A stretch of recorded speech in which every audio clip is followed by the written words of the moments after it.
이 본문의 말씀은 우리가 연극을 하기도 했고 또 여러 번의 설교를 들은 메시지이기도 합니다. 그렇기 때문에 이 본문을 가지고 정말 은혜 받는 그런 시간이 된다는 게 쉽지는 않습니다. 그러나 오늘 이 말씀이 우리에게 전해져야 될 이유가 있습니다. 그 이유는 바로 이 시대의 청년들이 살아가기가 너무 치열한 삶입니다. 그런데 이런 치열한 삶을 살고 있는 청년들과 더불어서 이 청년들에게 격려하고 또 힘을 주어주는 장년들의 멘토가 되어주는 이런 일들이 오늘 본문을 통해서 나타나기 때문에 오늘 청년주의를 맞이하면서 이 말씀을 선택하게 됐습니다. 요즘 세상이 참 빠르게 지나갑니다. 챗GPT라고 하는 AI를 비롯해서 여러 이 기능들이 우리 핸드폰에도 있고 앉으면 모든 사람들이 이것을 실제로 사용하고 있습니다. 그래서 연세가 된 어떤 목사님이 청년들과 소통하기 위해서 인공지능에 이제 접촉을 시도했습니다. 이 10초에 가서 뭐라고 썼느냐? 인공지능아, 내가 평생을 같이 살아온 내 아내의 속마음을 완벽하게 이해하고 아내가 화가 날 때 단번에 기분을 풀어줄 수 있는 가장 완벽한 대화법을 알려줘. 이렇게 말을 했습니다. 그랬더니 화면에 계속해서 모래시계 같은 것이 막 돌기만 하는 겁니다. 그러다가 한 5분쯤 후에 뭐라고 멘트가 뜨는가? 서버에 치명적인 오류가 발생했습니다. 인간의 영역을 넘어서는 짐작 불가의 기적은 오직 하나님께만 구하십시오. 웃고 넘길 만한 이야기 같지만은 이 속에 우리가 뼈 있는 진리가 숨겨져 있습니다. 세상의 모든 지식과 데이터를 다 끌어모은 최첨단 인공지능조차도 해결할 수 없는 것이 바로 우리네 인생의 복잡한 문제입니다. 대인관계의 문제고 우리 내면에 있는 결핍의 문제입니다. 과학이 아무리 발달하고 지식이 넘쳐나도 우리 인생에는 오직 주님의 개입이 아니면 결코 풀리지 않는 문제들이 위기의 순간들이 언제든지 밀어닥칠 수 있다는 사실을 기억해야 합니다. 오늘 우리가 함께 읽은 이 본문의 이 말씀 가운데서 영적인 이 장년의 책임이 막중하고 젊은이들은 젊은이답게 이 모든 위기를 만날 때 어떻게 뚫고 나가야 할 것인가를 우리가 이해하고 또 은혜의 시간이 되어지기를 바랍니다. 우리 청년들은 누구나 가슴속에 혼인잔치에 대한 찬란한 로망을 가지고 있습니다. 꼭 남녀 간의 결혼, 이 혼인잔치를 말하는 것만은 아닙니다. 취업의 꿈, 요즘에 잘 나가는 어디가 돈을 많이 받고 잘 나가죠? SK 하이닉스, 또 삼성의 바이오, 이런데 지금 얼마 이 상여금을 특별 얼마를 받느니 몇 억을 받느니 꿈 같은 이야기죠. 그래서 그쪽에 사람들이 지금 들어가고 싶어서 녹화하는 사람들이 수도 없이 많이 있습니다. 창업의 꿈, 아름다운 가정을 꾸리는 꿈, 그리고 하나님 나라를 위해서 쓰임 받고자 하는 거룩한 비전들, 이 모든 것이 우리 인생의 잔치입니다. 꿈이 있고 목적이 분명하다면, 목표가 정확하게 설정되어 있다면 우리 인생에는 반드시 잔치가 찾아옵니다. 아멘. 여러분에게 반드시 잔치가 찾아옵니다. 어떤 사람에게 목적이 분명하고 목표가 반드시 설정되어 있다면 반드시 찾아온다. 아멘입니까? 반드시 민물은 온다. 민물과 함께 무엇도 있다? 썰물도 있다. 그렇기 때문에 여러분, 썰물 온다고 슬퍼할 일이 아니고 밀물 온다고 마냥 기뻐할 일이 아니라 내가 기다렸다. 이 기회를 잡고 이때 밀물 때 뭘 한다. 썰물 날 때 슬퍼할 일만 아니라 썰물 날 때 내가 할 일이 있다. 여러분 목표를 설정해 놓으면 썰물 때나 밀물 때나 다 여러분의 잔칫날이 될 수도 있는 것입니다. 그러나 결혼이 없으면 혼인 잔치가 없듯이 꿈꾸지 않는 영혼에게는 잔치도 없다고 하는 사실. 우리 청년들은 마음이 여전히 이 꿈에 계속 여러분들이 들뜨고 또 준비할 수 있기를 바라고, 나이는 먹었지만 아직 마음은 청춘이야 이렇게 생각하는 여러분에게도 이런 잔치가 여러분 속에서 꿈꾸어지기를 바랍니다. 오늘 우리의 본문에서 문제가 되는 단어가 있습니다. 무슨 단어냐? 떨어졌다는 것입니다. 이 포도주가 떨어졌다고 하는 것은 잔치의 그 당시에 매우 중요한 아주 심각한 문제가 아닐 수 없습니다. 잔치가 흥을 돋우고 있는데 술이 없으면 무슨 재미겠습니까? 여기에서 떨어진다는 말은 헬라어로 히스테로라는 이 말인데, 이것은 단순히 물건이 다 소진되었다는 것을 넘어서서 기대에 미치지 못하다, 결핍되다, 뒤처지다 라고 하는 깊은 실제적인 고통을 이야기하고 있습니다. 권위 있는 그 비싸게 돈을 주고 산 옥스퍼드 이 주석에 보면은 그게 이런 말이 있어요. 가나의 기적은 단순히 음료수 부족을 해결할 사건이 아니라 인간이 스스로 만들어낼 수 있는 기쁨과 생명력의 한계, 그 철저한 결핍의 현실을 폭로하는 사건이었다. 뭐가 이렇게 복잡해? 한마디로 이것은 떨어진 이 사건 하나로 끝난 게 아니라 오늘 우리에게 주시는 하나님의 인생에서 위기를 만날 수 있는 한 사건으로 우리가 볼 수 있다고 하는 것을 말하고 있습니다. 잔치를 주관하는 신랑과 신부를 이때 어떤 마음이었을까를 생각해 보십시오.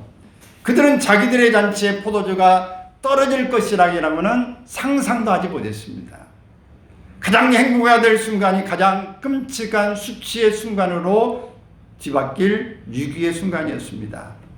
놀라운 사실은 이 위기를 만났지만 스스로 본인들이 위기를 처리할 수 있는, 대처할 수 있는 방법이, 능력이 전혀 없었다고 하는 것입니다. 이것이 바로 우리의 인생의 모습입니다.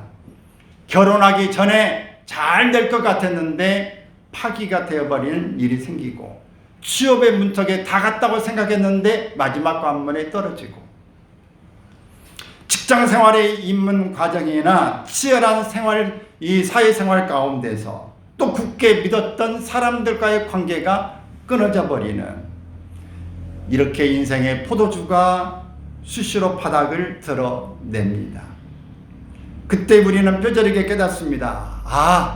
내 힘으로는, 내 스펙으로는, 내 젊음과 지혜만으로는 이 인생의 떨어짐을, 이 결핍함을 결코 이겨낼 능력이 없다라고 하는 사실입니다. 여기서 우리는 인간의 자원은 반드시 고갈되지만 그 고갈의 처리가 곧 하나님의 기적이 시작되는 무대인 것입니다. 우리는 부흥의 강사님들이 하는 이야기, 오늘 여러분들에게 어떤 이야기가 남습니까? 그러니 이 이야기가 가장 저는 기억에 남습니다. 사람의 끝, 인생의 끝은 곧 하나님의 뭐다? 시작이다. 이런 말을 합니다. 이동호 목사님 9월달에 우리 아들 이제 결혼식을 해주실 목사님이기도 한데, 이분은 참 설교 편하게 재밌게 참 잘하신 분으로 유명하시죠. 이분은 이렇게 표현했어요. 인간이 준비한 포도주가 떨어지는 그 뼈아픈 절망의 시간이야말로 내 인생의 주어를 나에게서 예수 그리스도로 바뀌는 가장 완벽하고 위대한 타이밍이다 그랬어요. 지금까지는 내가 주인공이었어요. 내가 할 수 있다고 하는 모든 주체가 나였습니다. 주어가 난데 위기를 만나고 보니까 내가 아니라 주님, 바로 예수 그리스도가 주가 된다고 하는 사실로 바뀌어진다고 하는 것입니다. 그래서 하나님은 가끔 가다가 이렇게 예상치 못하는 이 물이 빠져도 엄청나게 빠져나가는 바로 사릿대와 같이 가장 물이 많이 빠져나가는 위기를 우리에게 맞게 하십니다. 그럴 때 당황스러워합니다. 물이 들어오는데 어느 때보다 물이 많이 밀려 들어오는 그런 때 내가 감당할 수 없는 이 물결이다 라고 생각할 수 있는 때가 있어요. 바로 그럴 때에 내 힘이 아니구나. 예수님의 제자들이 그 바다에서 굵은 뼈가 됐어요. 자, 이 뼈가 굵어졌고 바다에 너무 잘 알지만 바람이 거세게 몰아칠 때에 밤새도록 자기들이 노를 저어봐도 우리 힘으로는 안 된다. 그래서 우리가 죽게 된 것을 가만히 보고만 계실 겁니까?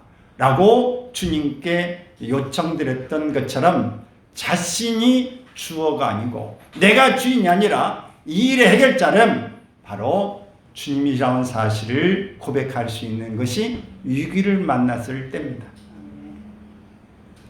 그렇다면 이 위기의 순간을 어떻게 우리가 돌파해야 될까요?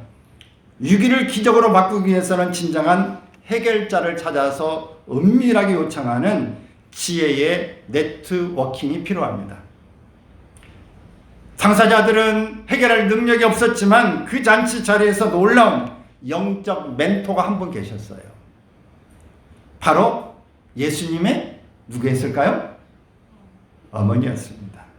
마리아는 포도주가 떨어져 웅성거리는 그 위기의 순간에 잔치의 분위기를 깨지 않고 은밀하게 움직였습니다. 동네 사람들에게 소문을 내지도 않았고 신랑 신부를 불러다 놓고 왜 준비를 이따위로 하느냐고 야단치지도 않았습니다.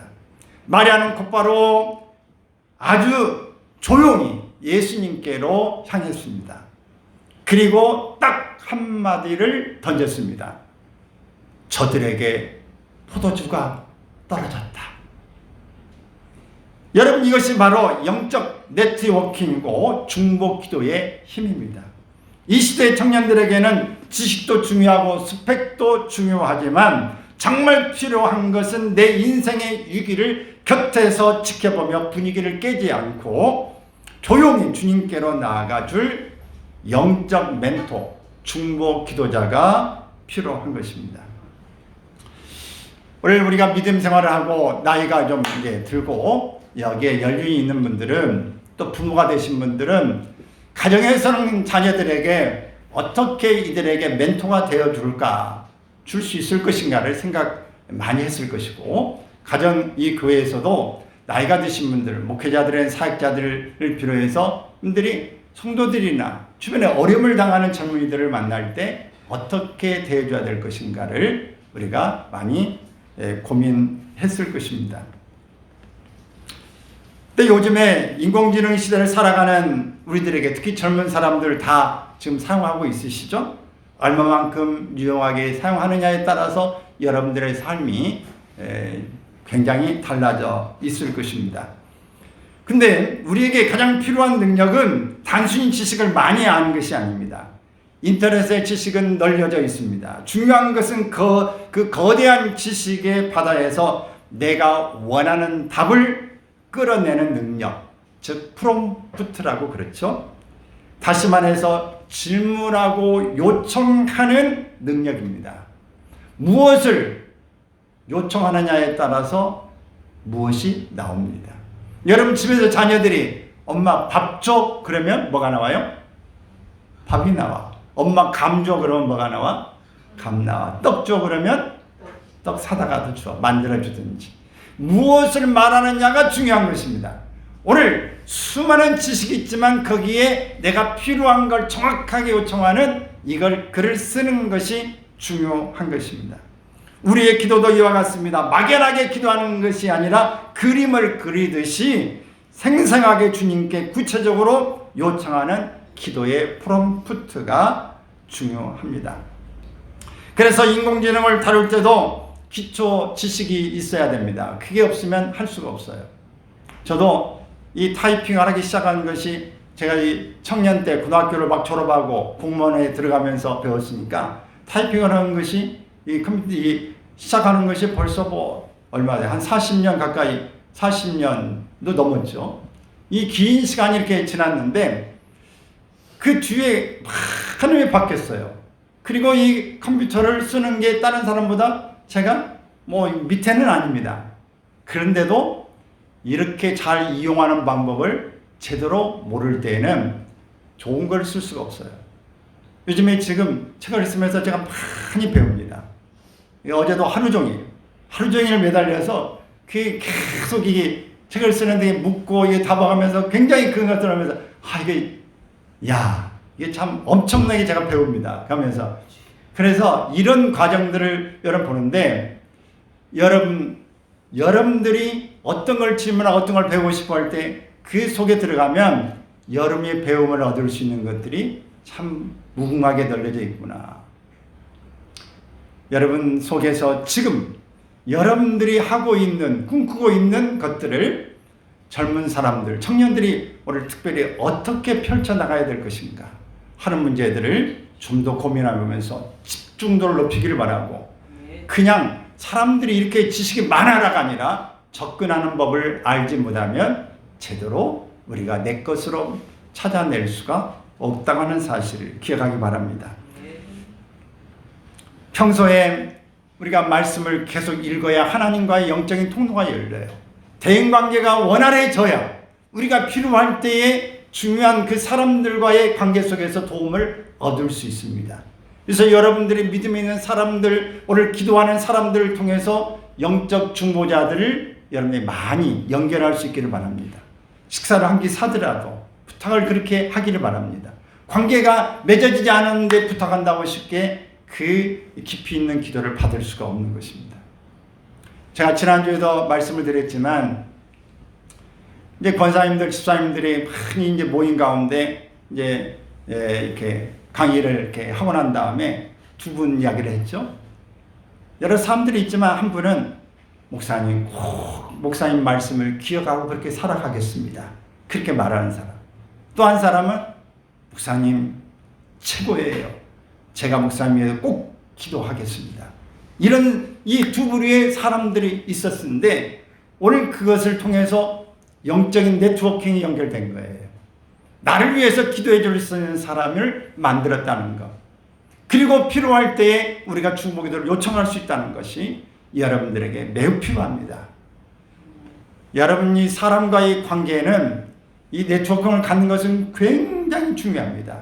돈을 얻는 것보다도 사람과의 관계를 넓히는 것이 필요한 사람을 얻는 것이 여러분에게 훨씬 더 중요할 수도 있습니다. 오늘 마리아가 그곳에 있었고 마리아는 예수님께 직행하게 되어지고 예수님이 그 말씀을 들었습니다. 듣고 난 다음에 그 예수님이 하인들에게 이야기하는 것을 볼 수 있습니다. 7절에 보면은 거기에 정결 예식에 쓰는 돌 항아리 6개의 물을 채우라고 예수님께서 말씀합니다. 8절에서 그 물을 떠서 연회장에게 갖다 주라고 하십니다. 자, 이 대목에서 기적의 완성 조건인 순종이라고 하는 이 실천, 이 방안이 등장합니다. 잔치에 필요한 것은 포도주인데 주님은 맹물을 채우라고 하시는 겁니다. 하인들은 이 말도 안 되고 이해도 안 되고 그러나 비합리적인 명령 앞에 어떻게 반응해야 될까? 성경은 그들이 물을 아귀까지 채우니라고 기록합니다. 여기서 아귀까지 채운다는 말은 헬라어 원어로는 헤오스 아노 이 말인데 이 말은 무슨 말이냐면 여러분 우리가 이 물통이 있지 않았습니까? 물통이 있는데 그 물통 아구 위에까지 넘실넘실하게 가득 채운 것을 이야기하고 있습니다. 찰랑찰랑 넘칠 정도로 채웠다는 얘기죠. 내 생각과 내 경험과 내 모든 지금까지 보았던 그 어떤 이 경험의 문제가 아니라 철저하게 내 생각은 내려놓고 주님 말씀에 순종했다고 하는 사실입니다. 사랑하는 여러분, 청년의 때에 그리고 인생의 고비마다 주님이 우리에게 맹물을 채우라는 엉뚱한 순종을 요구하실 때가 있습니다. 손해보는 것 같고 남들보다 뒤처지는 것 같고 내 얄팍한 과학적 상식으로는 도저히 이해가 되지 않는 헌신의 자리로 부르실 때가 있습니다. 그러나 머뭇거리지 않기를 바랍니다. 내가 내 자리를 지키며 돕는 자들과 연합하여 헤오스 아노 내 삶의 항아리를 끝까지 찰랑찰랑 할 때까지 채울 때 성령님께서 일하기 시작합니다. 여러분 이런 말 하죠. 하나님은 언제 역사하시냐? 알파의 시작에 역사하실까요? 오메가 끝에 역사하실까요? 언제 역사하실까요? 하나님이 아니라 부르시겠어요? 처음에 역사할 때도 있습니다. 그러나 대부분 하나님은 알파가 아니라 오메가 맨 끝에까지 갈 때까지 가고 난 다음에 역사한 경우가 많습니다. 여러분 따라서 합시다. 갈 때까지 가보자. 갈 때까지 가보자. 어서 많이 들어본 이야기죠? 갈 때까지 가보자. 할 수 있는 데까지 최선을 다해서 여러분 달려갈 수 있기를 바랍니다. 그러고 난 다음에 뭐가 보이는지 끝을 보는 겁니다. 중간에 포기하는 사람들이 너무 많습니다. 여러분 끝까지 가보지도 않고 있다 없다 말하지 않기를 바라고 중간에 포기하는 게 아니라 나는 끝까지 간다. 가가지고 뭔가 보이지 않아도 그 자리에서 배우는 게 반드시 있고 그만큼 축적된 것을 통해서 그 다음 단계로 나아갈 수 있는 여러분의 힘을 갖게 되어지는 것입니다. 내가 채운 순종의 맹물이 연회장에게로 배달되어 가는 그 짧은 발걸음 사이에서 색깔도 없고 냄새도 없는 맹물이 가장 맛 좋은 포도주로 바뀌었다가는 화학적인 반응이 일어났습니다. 여러분이 곁에서 함께 하시는 이런 중보자들이 많이 있기를 바랍니다. 여러분은 저를 위해서 뭐 해줘야 돼요? 기도해주고 저는 여러분을 위해서 기도하고 여러분은 자녀들 위해서 기도하고 자녀들은 부모를 위해서 기도하고 회사 다니는 사람들은 회사를 위해서 기도하고 회사는 뭐 여러분이 기도 안 하겠죠. 그러나 여러분 회사가 잘 돼야 여러분 하이든스처럼 돈을 많이 벌어야 여러분에게도 고물이 떨어지는 것 원리가 똑같습니다. 나라를 위해 기도해야 나라가 평안하면 우리의 삶이 안정적으로 평안해지는 겁니다. 그러므로 오늘 우리가 이렇게 살아가기를 바랍니다.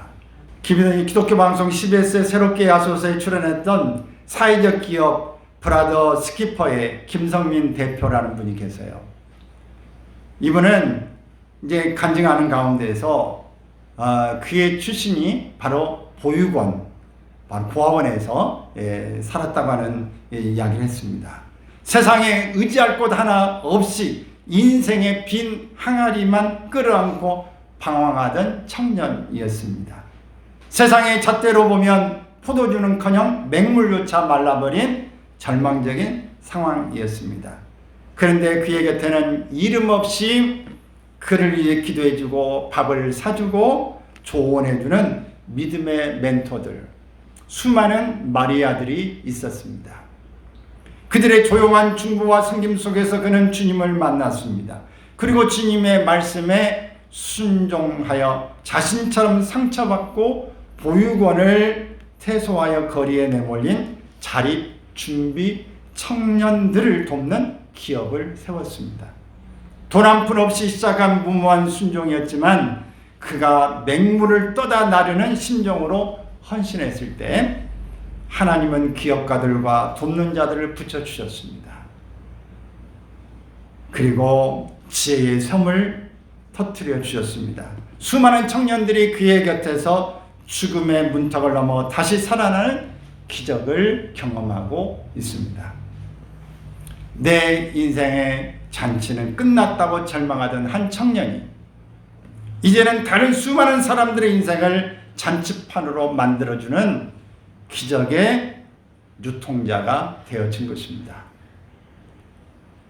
이 이야기가 바로 오늘 본문과 잘 연결되어지는 것입니다. 하인들이 떠다 준 물로 변한 포도주를 맛본 연회장이 깜짝 놀라며 신랑을 불러 칭찬합니다. 10절에 있는 말씀 같이 한번 봅니다. 말하되 사람마다 먼저 좋은 포도주를 내고 취한 후에 낮은 것을 내거늘 그대는 지금까지 좋은 포도주를 두었도다 하니라. 세상의 법정은 다 처음이 화려합니다. 잔치 초기에는 좋은 것을 내놓다가 시간이 지나면 흐지부지합니다. 세상이 주는 쾌락도 인간의 젊음도 결국은 쇠락의 길을 걷습니다. 그러나 예수님이 다스리는 인생 성령의 기적이 임하는 잔치는 점점점 가면 갈수록 좋아집니다. 이거를 한문 내자로 표현하면 점입가경 그렇습니다. 들어가면 들어갈수록 더 아름다운 경치가 있는 것입니다.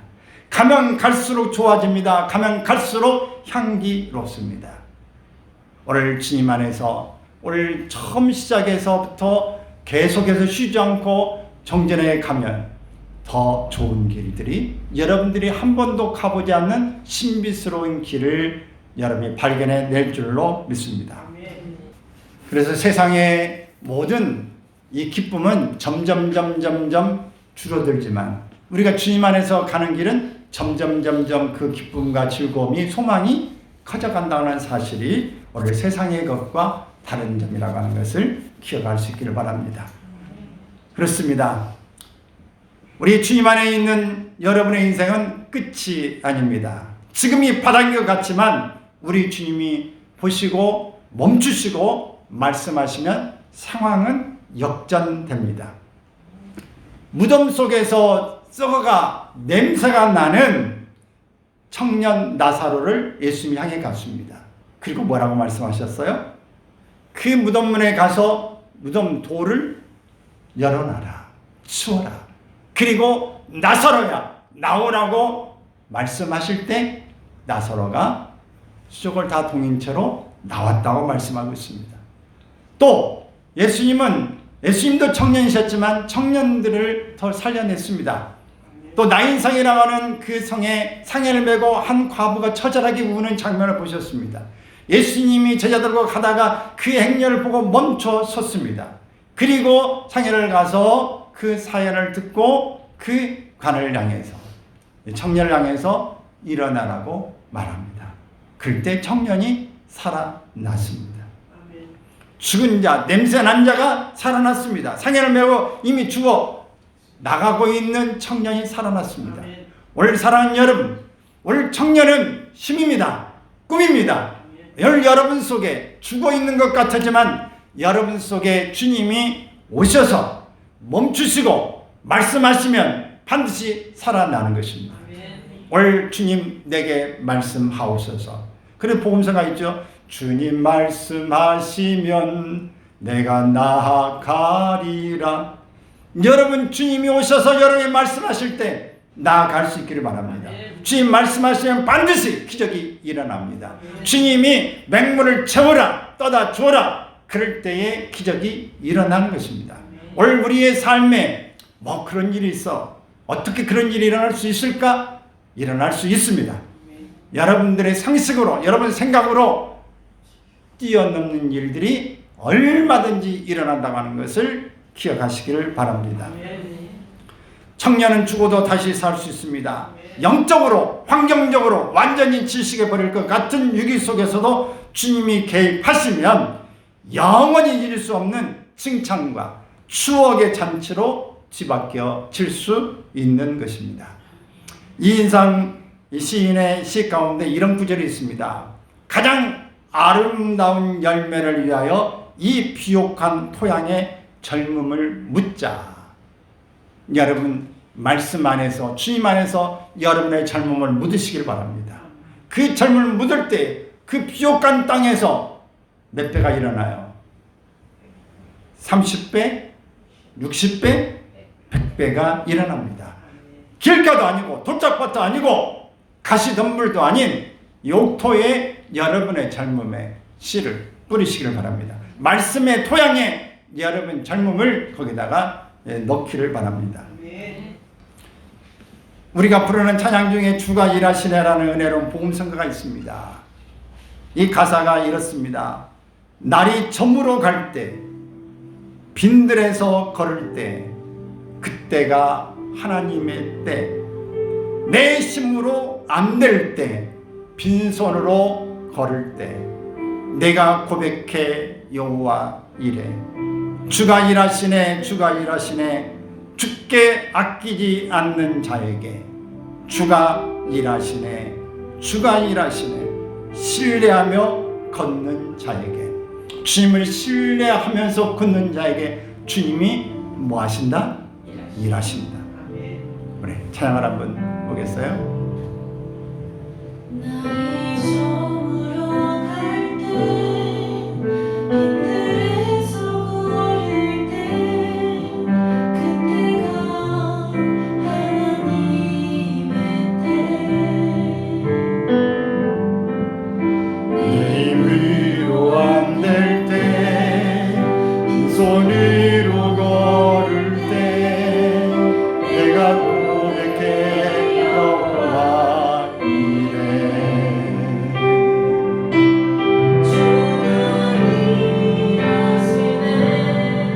주가 일하시네, 주께 아끼지 않는 자에게 주가 일하시네, 주가 일하시네.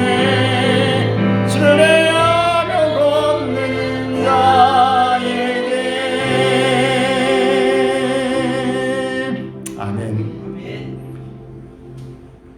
이 가사처럼 날이 저물고 내 힘으로 안 되는 빈 항아리의 시간은 나락으로 떨어지는 시간이 아닙니다.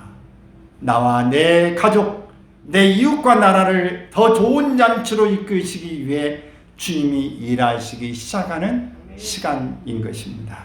우리 모두 이런 기적의 주인공이 되시길 바랍니다. 우리 모든 어른 성도들은 청년들의 아픔을 끌어안고 조용히 주님께 나아가는 은밀하고 강력한 중보자가 되기를 바랍니다. 그리고 우리 청년들은 위기 앞에서 도망치지 마십시오. 돕는 멘토들을 적극적으로 찾아 활용하십시오.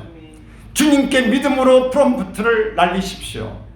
내 이성으로 이해되지 않더라도 내게 주어진 삶의 돌 항아리에 최선을 다해 맹물을 채우십시오. 아기까지 채우십시오. 채워내는 무던한 순종을 통해서 하나님은 일하기 시작하십니다. 그래서 우리 교회 모든 우리 성도님들의 삶이 사람들을 속이는 가짜 성공이 아니라 진실로 더 값진 것들이 드러나는 점입 가경의 축복, 갈수록 지경이 넓어지고 칭찬받고 영원한 혼인잔치의 기쁨을 앞당겨 누리는 복된 인생이 되시기를 주님의 이름으로 축원합니다.